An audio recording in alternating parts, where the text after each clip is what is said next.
"You're staying to watch the kids, right?" Mom said. "I paid for their vacation and they left me off the guest list. So I vanished. And returned strong. My name is Brooke. I'm 33 years old and the CEO of a major medical supply company in Seattle. For the past 10 years, I've poured everything into building my career, working through weekends, accepting last-minute business trips, and sacrificing every vacation just to climb the ladder. I have no husband, no kids, and no time for casual relationships. To my coworkers, I'm the cold woman who arrives first and leaves last. But to my family, I'm simply the stand-in. I'm the eldest of 3 sisters.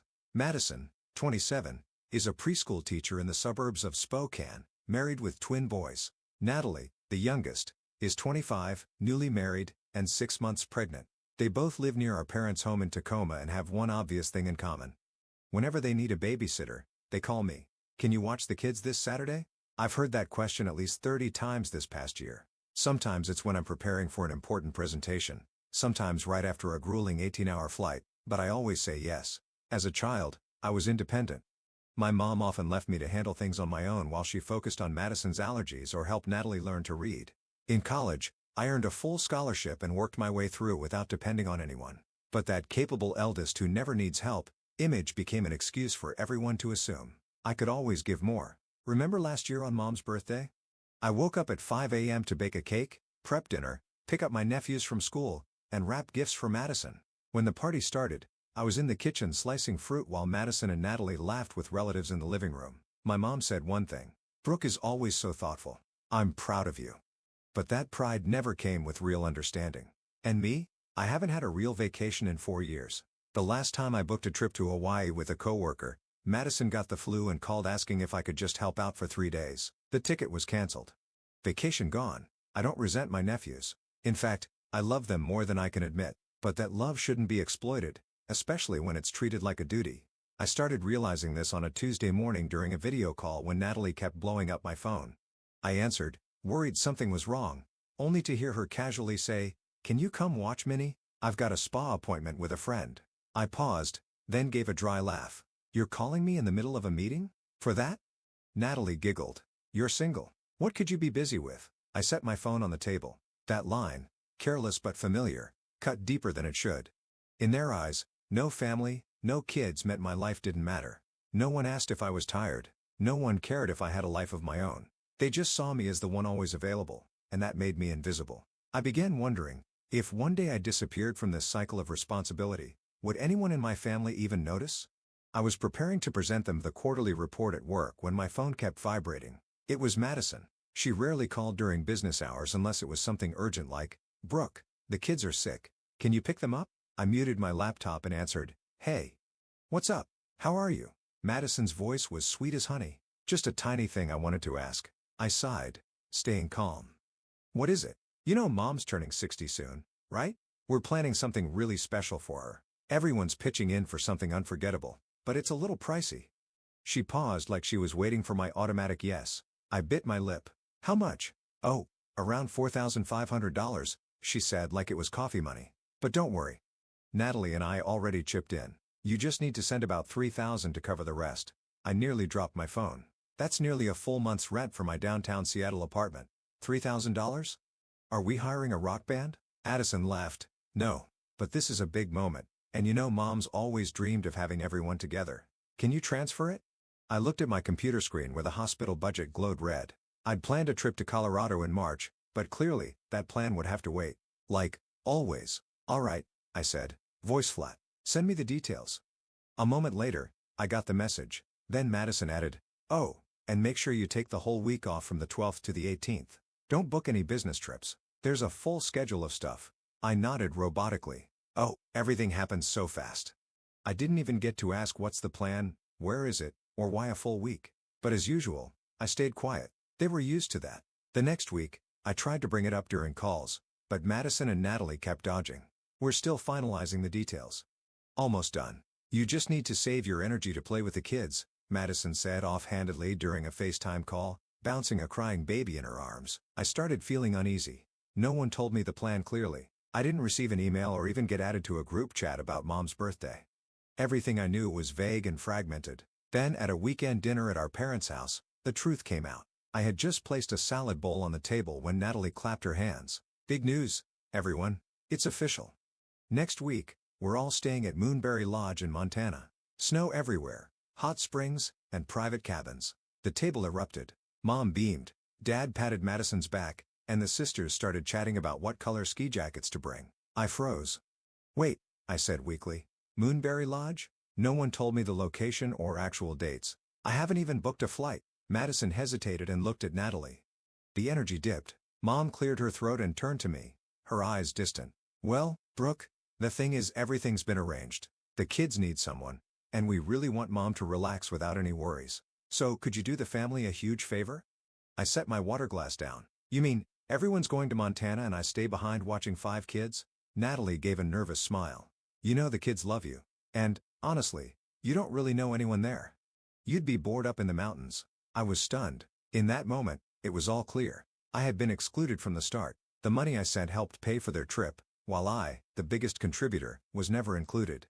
To them, I was free, dependable, unattached, the perfect unpaid nanny. No one noticed the shift in my expression, or maybe they did and just ignored it. The room fell into a strange silence when I asked quietly, "Did any of you think that maybe this time?" I'd say no. No one answered. Madison picked at her salad like it was the most fascinating thing in the world. Natalie toyed with her fork. Mom sighed, playing the role of the helpless mother with a difficult daughter. I straightened my back and clutched the napkin on my lap. So everything's already planned, tickets booked, itinerary set, and not one person thought to ask if I wanted to be part of it? My dad looked up from his wine, muttering, "You wouldn't enjoy it anyway. It's cold, crowded, noisy. You like peace and quiet." I laughed, a bitter hollow laugh. So because I don't have a husband or kids, I'm automatically excluded?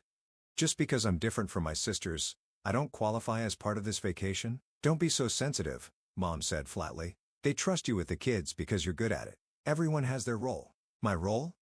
I repeated, locking eyes with her. And what exactly is my role? The one who pays and babysits so my sisters can relax? Natalie looked up, annoyed. You act like we're exploiting you. We have our own families and stress too. It's just 1 week.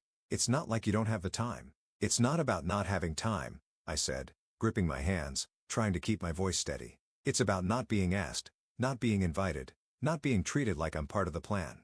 Mom shook her head and let out a long sigh. Brooke, you're always like this, always making yourself out to be the victim. I pushed my chair back and leaned closer to the table. No, I'm not a victim, but I'm also not some invisible helper you call in whenever the family needs someone to sacrifice. I turned and walked out of the dining room. Everyone stayed seated. No one followed. No apology. Not even a glance of remorse. As I grabbed my coat by the door, I heard Mom mutter just loud enough for me to hear, "She'll cool off in a few days. She always does." I shut the door, but this time, I didn't cool off. That night, I couldn't sleep. I paced around my apartment thinking of all the times I canceled dates because Natalie needed a sitter. The sleepless nights when Madison called me to rush and pick up the boys. Holidays where I was alone in the kitchen while everyone else laughed in the living room. And now when I finally spoke up, they called me too sensitive. The next morning, I made coffee, opened my laptop, and typed in quiet beachfront resort in March. I didn't know where I was going yet, but I knew one thing for sure. I wasn't staying here to babysit for a trip I wasn't even invited to. I pulled up my phone and checked my schedule for that week. I was about to block off vacation time, just like they asked. But for the first time in years, I thought differently. I would take that time off, but not to babysit and not in the city. I booked a flight, nothing extravagant, but just enough to feel like I was finally doing something for myself. A sunny beach, a hotel with an ocean view, and no one expecting me to explain why I wasn't answering my phone. I typed out my time off request email, then stared at the screen. It felt like I was reclaiming a part of myself I'd forgotten existed. They'll be shocked. They'll be angry. They'll call me ungrateful. But this time, I don't care. I've spent my whole life living for others. It's time to live for me. Sunday morning, I sat by my living room window watching the Seattle sunlight filter through sheer curtains. After a sleepless night, my mind felt clear, icy clear. I wasn't confused anymore. I knew exactly one thing. I was done being the sacrificing eldest sister. I called Mom. She picked up on the third ring. Brooke, she said, her voice flat. I've thought about next week's vacation. I began keeping my tone calm but firm. I won't be staying behind to babysit. Silence. Instead, I continued, I'll be hiring a certified well-reviewed professional sitter. That way the kids are cared for safely, and everyone else can still enjoy the trip. Mom replied slowly, her voice suddenly sharp. You're hiring a stranger to watch the kids. You think they'll be comfortable with someone they don't know? I need rest too, Mom, I said. And if this trip is really about everyone enjoying themselves, then this is the most reasonable solution. No. She cut me off. It's not reasonable at all. You have time. You have the means. Why avoid helping when you clearly could? I bit my lip. Because this isn't helping anymore. It's being taken advantage of. Before I could say more, she hung up. Not 5 minutes later, my phone buzzed again. Natalie, what the hell are you doing? She snapped as soon as I picked up. I'm finding a way for everyone to enjoy the trip without someone being the sacrificial lamb, I said, keeping my voice level. No one's making you sacrifice anything, she yelled. You act like we're nailing you to a cross. Meanwhile, we're juggling kids and houses. And you and me what? I cut in, feeling heat rise to my face. Because I don't have a husband or kids. I don't get to be tired. I don't get to take a vacation. I don't deserve to be treated like a real family member. Natalie scoffed. You're being dramatic. You always think the world revolves around you. No, Natalie. This isn't drama. This is me finally seeing my own worth, and I won't let anyone treat me like a tool again. There was a pause on the other end, then her voice turned cold. If you refuse to help, don't be surprised when the whole family turns their back on you. Mom's crying, you know. Hope you're happy. It hung up. My hand trembled as I set the phone down. But for the first time in years, it wasn't from guilt or fear. It was from finally breaking free of the invisible cage I had locked myself into. All day, I got no more calls, but texts poured in like a storm. From Madison, I can't believe you'd ruin Mom's birthday like this. After everything she's done for you. From Natalie, if Mom's blood pressure spikes because of this, will you be able to sleep at night? From Aunt Helen, the eldest has a duty to support the younger ones. Don't forget your roots, Brooke. To read every line, each one like a paper cut. But instead of pain, I felt relief. I didn't reply. Instead, I confirmed my hotel reservation by the beach in Santa Monica, full spa package included. I made a reading list, booked a sunrise walking tour, and most importantly, I turned off my phone. Airplane mode.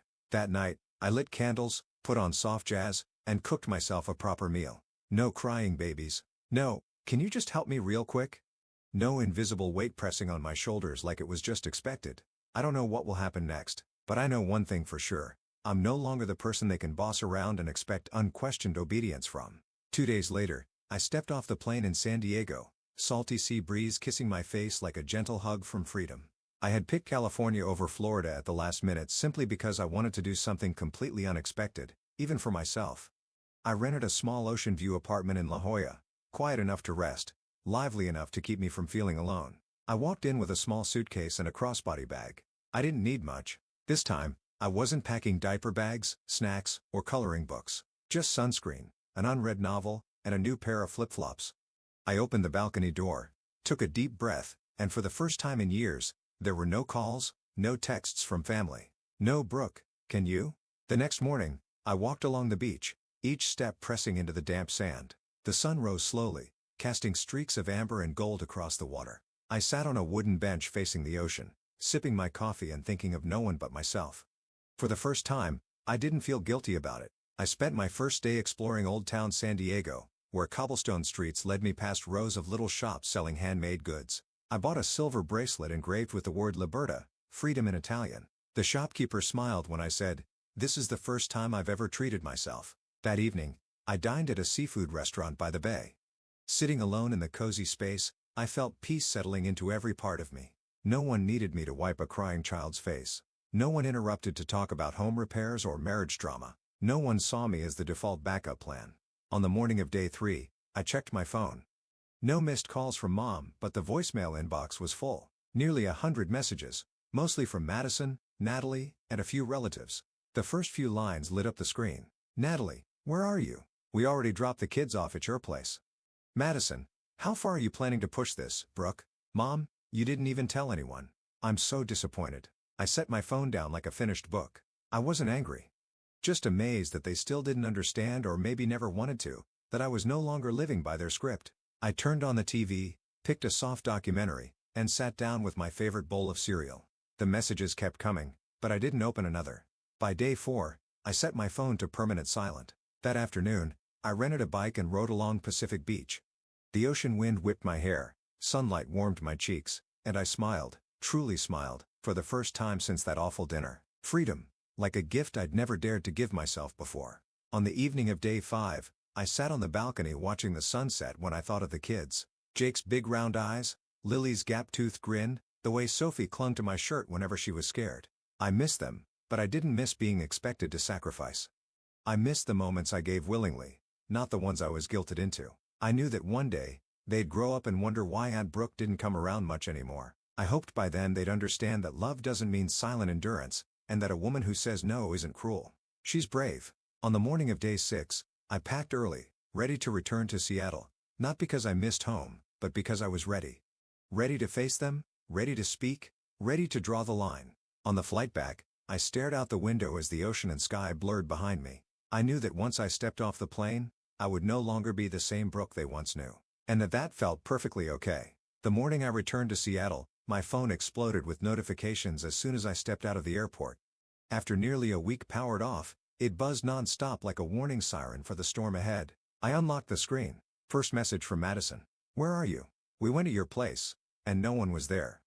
Jake and Mason are getting cranky." Then from Natalie. "Is this some kind of joke? You knew we had to leave." Then from Mom. "Brooke, please call me.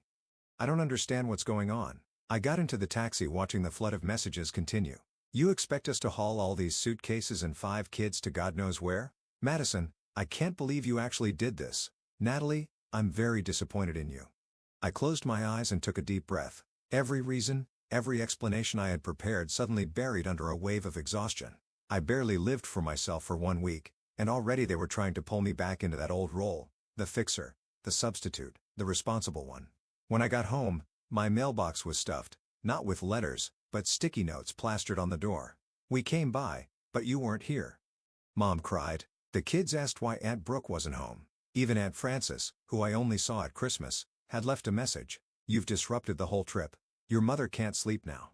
I stepped inside, took off my shoes, hung my coat. Everything was just as I left it. Neat, quiet, no screaming children, no complaints, and most importantly, no one treating me like the default solution for the family's problems. I opened my phone again, this time listening to the voicemails. Natalie's voice came through, sharp as a blade. "Do you even realize how betrayed Mom feels? The whole family is ashamed in front of our relatives. Everyone was counting on you, and you just disappeared like we meant nothing." Then Madison's whisper, tight with rage, "You ruined the vacation we'd been planning for months. Jake's been crying for Aunt Brooke. How do you sleep at night?" I didn't reply to any of them. I didn't apologize either because what they really missed wasn't me. It was the version of me who followed orders without question.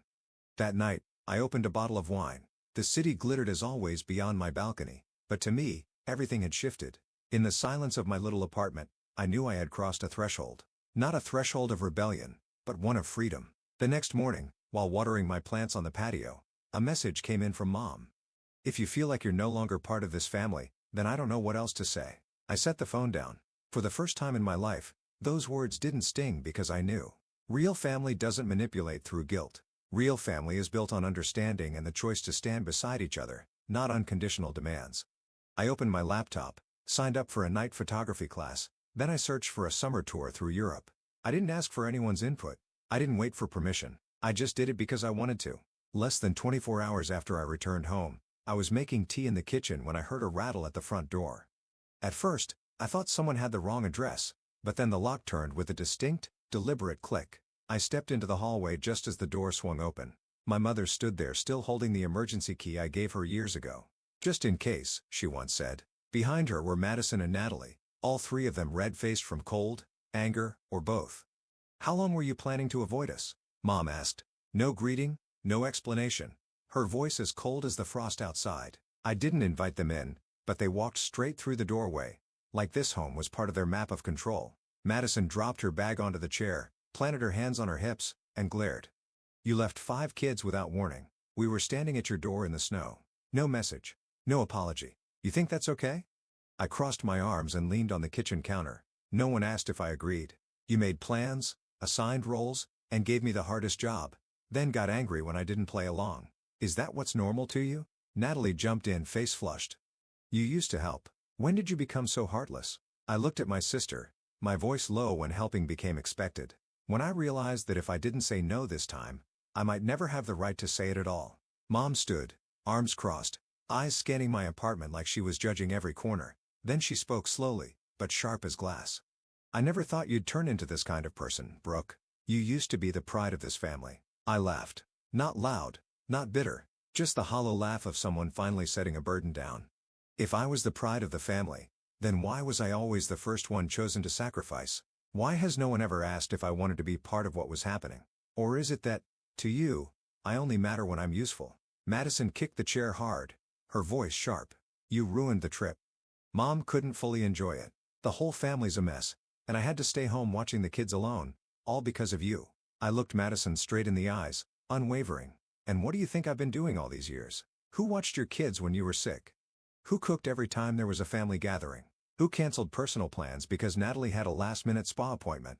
You've gotten so used to receiving that when it stops, you call it betrayal." Natalie stepped forward, her eyes welling up.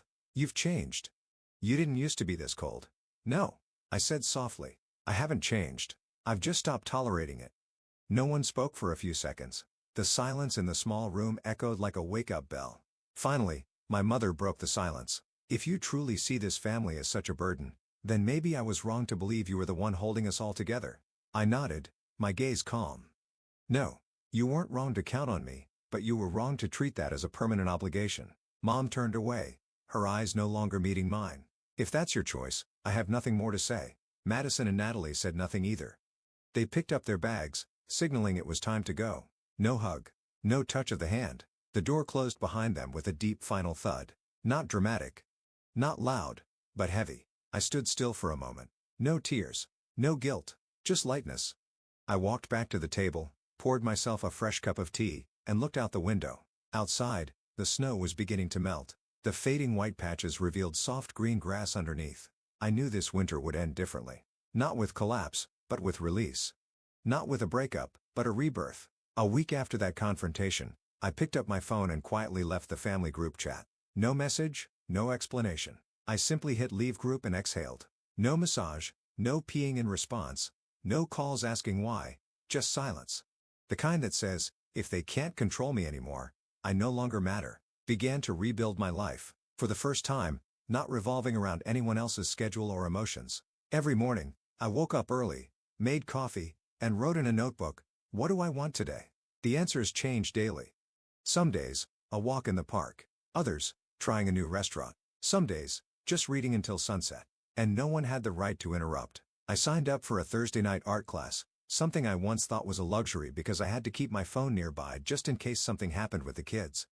Now, I painted freely without masking tired eyes behind cheerful portraits. On weekends, I visited art exhibits, joined a book club, went to concerts alone without making excuses to anyone. And I realized, being alone wasn't nearly as scary as I'd once been taught to believe. I also started planning my European trip in June. Paris, Florence, then Amsterdam, 3 dream destinations I'd wanted to visit since college, but never thought I deserved.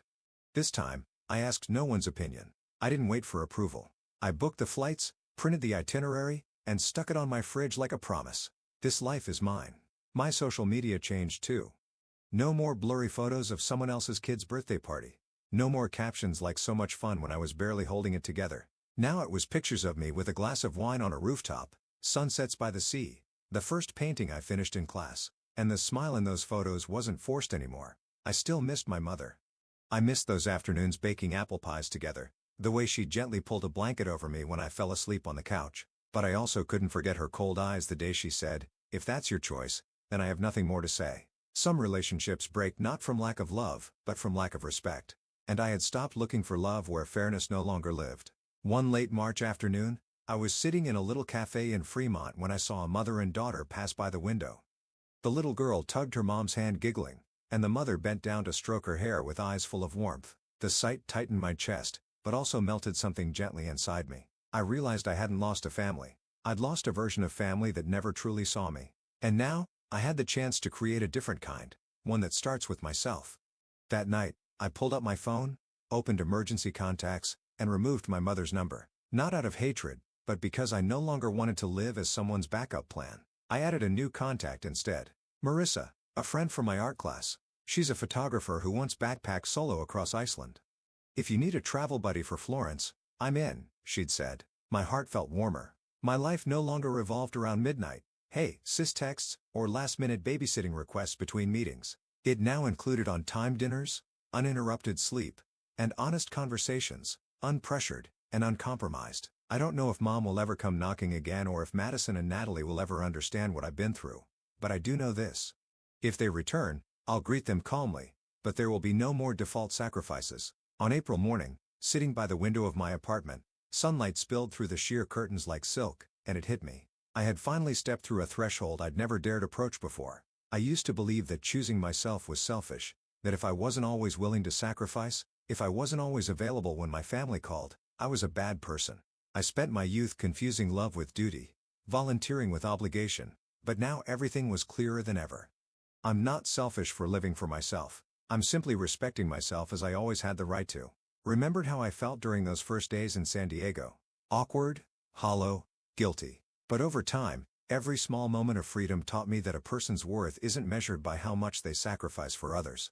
It's by how honestly they live for themselves. The family's silence no longer hurt me. In fact, it gave me room to heal, to rewrite my story without the distortions of others' expectations. I made a list of all the things I gave up for others, canceled trips, forgotten hobbies, dreams I once labeled unrealistic. Now I'm picking them back up piece by piece, building a new picture of a woman who knows she deserves happiness without asking for permission.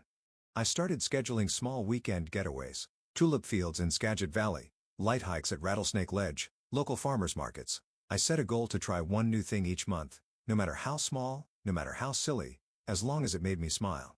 One day, sitting at my favorite cafe, I overheard a girl at the next table whisper to her friend, "I'm scared that if I say no to my family, they'll think I'm selfish."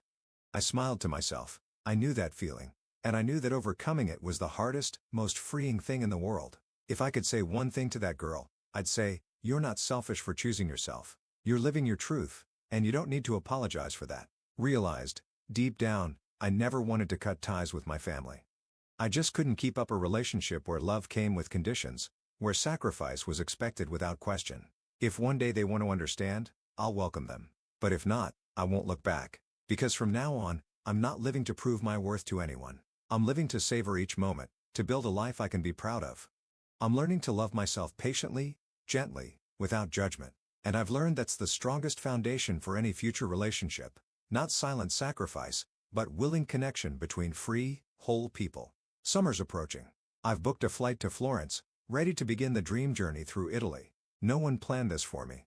No messages asking, "Brooke, can you interrupting every second of freedom?" Before leaving Seattle, I left a small note on my kitchen counter just for me. "Welcome home, Brooke. You finally chose yourself. This time, I know for sure. It's the best decision I've ever made." Brooke's story is a powerful reminder that loving yourself isn't selfish. It's essential. In a world that glorifies silent sacrifice, especially from women, setting boundaries and saying no is an act of bravery. Brooke stepped away from her default family role to reclaim her identity and build a life that no longer depends on others' approval. She chose to live honestly, fully, and above all, for herself. What do you think of Brooke's decision? Was she too firm? Or was this the only way to truly protect her peace? Share your thoughts in the comments and don't forget to follow the channel for more powerful family stories like this one.